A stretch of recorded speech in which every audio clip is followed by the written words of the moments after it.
Hello everyone, how are you everyone?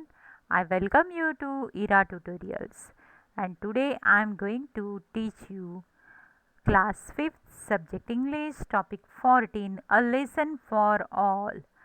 हम already ये इसके प्रीवियस वीडियो में हम ऑलरेडी ये लेसन मैं पढ़ा चुकी हूँ. इट्स अ प्ले मतलब ये एक नाटक है जो मैं आपको बता चुकी हूँ, आपको एक्सप्लेन कर चुकी हूँ. अगर आपका देखना रह गया हो तो आप डिस्क्रिप्शन बॉक्स में जाके इसकी लिंक मैंने दी है, आप पहले वो देखिए और बाद में ही explanation of question and answers देखिए, क्योंकि आप सिर्फ क्वेश्चन एंड आंसर देखेंगे बिना समझे हुए इस लेसन को तो आपको शायद इतना समझ में ना आए. So let us start with things to do. Answer the following questions. What difficulties do the people in the play face in the morning? मतलब ये जो प्ले है उसमें लोगों को सुबह सुबह क्या परेशानियाँ आई और क्या किन परेशानियों का सामना करना पड़ा उन्हें. So in the morning the street is littered with plastic bags. मतलब सब जगह पे कचरा था, प्लास्टिक बैग्स थे, कार्टून्स थे, मतलब खाली पैकेट्स थे, रैपर्स थे, tins, cans, broken glass, old tires, waste paper balls, bags and other garbage. तो ये सब गार्बेज सुबह सुबह उनके स्ट्रीट में पड़ा हुआ था. And it was difficult for them to go out from the place as well as to come to the place. मतलब कोई वहाँ से बाहर जा भी नहीं सकता था और बाहर से अंदर आ भी नहीं सकता था. अब अंदर आने वाले कौन है? फेरी वाले, दूध वाला, पेपर वाला, तो वो तक नहीं आ सकते थे और ये लोग भी सुबह अपने काम पे नहीं जा सकते थे. So that was the difficulty people faced in the morning. Question number 2. What more difficulties would they have to face if the road was not cleared? मतलब अगर रास्ता साफ नहीं किया गया तो आगे जाके उन्हें कौन कौन सी मुश्किलें आ सकती है. They have to face difficulties like the tires of their vehicles will get punctured. मतलब उनके वो जो भी कोई भी गाड़ी से या साइकिल से या किसी से भी जाएंगे तो उनके टायर, उनके साइकिल के टायर, उनकी गाड़ी के टायर वो पंक्चर हो जाएंगे.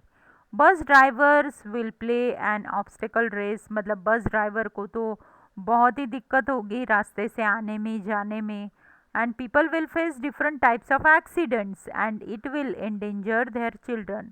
मतलब अगर बहुत सारा सामान, बहुत कचरा पड़ा है, इस कचरे को अवॉइड करते करते अगर चलेंगे तो कोई गिर जाएगा, किसी को लगेगा और कुछ भी हो सकता है. जैसे कि हमने देखा प्ले में कि मधु को कैसे कांच लग गई है, वैसे किसी को भी कुछ भी लग के एक्सीडेंट हो सकता है. Question number 3. What are the complaints of the animals? मतलब इस प्ले में जो एनिमल्स है उन सब ने क्या कंप्लेंट की थी. So the complaints of the animals are like their trees are dying and vanishing because of the human. मतलब उनके जंगल के जो झाड़ पेड़ पौधे हैं ये सब मर रहे हैं और इसके जिम्मेदार ह्यूमन है, मतलब हम लोग हैं. वेयर कैन वी रोस्ट और बिल्ड नेस्ट? मतलब एनिमल्स और बर्ड्स पूछ रहे कि हम कहाँ पे हमारे घर बनाएंगे अगर आप सब पेड़ पौधे तोड़ रहे हो.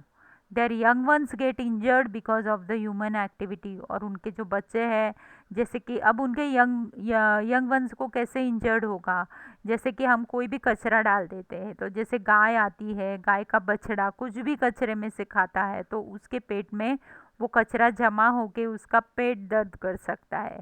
और जैसे कि कोई बच्चे पतंग उड़ा रहे हैं तो पतंग का जो मांझा होता है उससे पंछियों के पंख पर कट सकते हैं.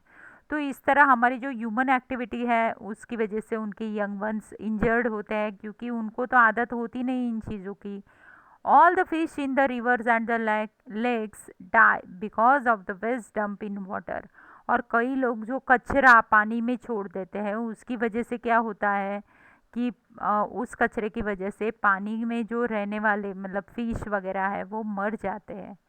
How they suffer because of the chemical and poisons. मतलब जो केमिकल है, पॉइजन है, पोल्यूशन है हवा में, उसकी वजह से भी बहुत सारे एनिमल्स मर रहे हैं. So animals do drink the polluted water, fall ill and die.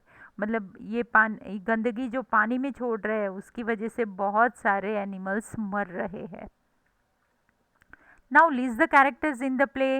List the character मतलब क्या, इस प्ले में, इस नाटक में कौन कौन से ह्यूमन कैरेक्टर्स है। तो human characters are newspaper boy, milkman, hawker, hawker मतलब फेरी वाला, school bus driver, doctor Sawant, Mrs Patel जो कि एक हाउसवाइफ है, मिस्टर देसाई जो कि एक बिजनेसमैन है, mayor of the town, then Mrs Joshi जो भी हाउसवाइफ है, देन निधि एंड मधु जो मिसेस जोशी के लड़कियां हैं, उनकी बेटियां हैं। और कौन से बर्ड्स एंड एनिमल्स आए हैं इस प्ले में, तो रैबिट है, डियर है, पिकॉक है, स्क्विरल है, बियर है, बर्ड्स है और टॉर्टोइज है। अब आपको ये ड्रामा देखने के बाद क्या एक्टिविटी करनी है, ये प्ले के बाद आपको ये प्ले एनेक्ट करना है, मतलब आपके क्लास में सबको एक एक कैरेक्टर दे दो और सब अपने डायलॉग्स लर्न करो और आपको ये प्ले अपने क्लास में परफॉर्म करना है। सेकेंड एक्टिविटी क्या करनी है, write slogans for the cleanliness, drive in your area, मतलब हर जगह पे पोस्टर लगाओ, cleanliness is godliness, keep your surrounding clean, like that slogan लेके आपको अलग अलग पोस्टर बना के लगाने। राइट अ शॉर्ट नोट और story based on the ill effect of the pollution, मतलब आपको एक स्टोरी बतानी है जैसे कि ये प्ले है, या एक शॉर्ट नोट लिखनी है कि पोल्यूशन की वजह से हमें और प्राणियों को, एनिमल्स को कैसे तकलीफ होती है।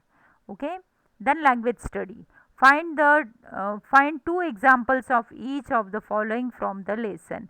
तो मैंने आपके लिए एक एक एग्जाम्पल ढूंढे हैं, आपको और एक एक ढूंढने हैं अपने लिए। सो स्टेटमेंट क्या है, we have spread the garbage all over the town. तो ये एक सिंपल सादा सेंटेंस है, so it is statement. Question, where can we dispose of it, तो ये क्वेश्चन है।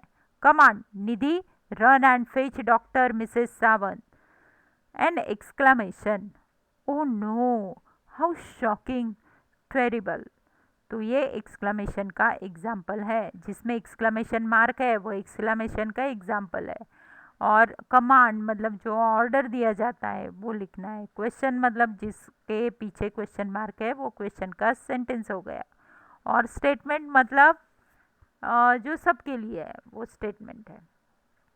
So I hope that everybody might have understood, आप सबको ये बात समझ में आ गई होगी और सब इसमें पूछे गए और सभी 4 प्रश्न आपको समझ में आ गए होंगे। अगर आपको कुछ डिफ़िकल्टी है तो आप कमेंट बॉक्स में लिख के भेज सकते हो, मैं ज़रूर ट्राई करूँगी आपकी डिफ़िकल्टी को सॉल्व करने की। Okay, so that is all for today, and thank you very much for watching my videos, and don't forget to subscribe, share and like my video.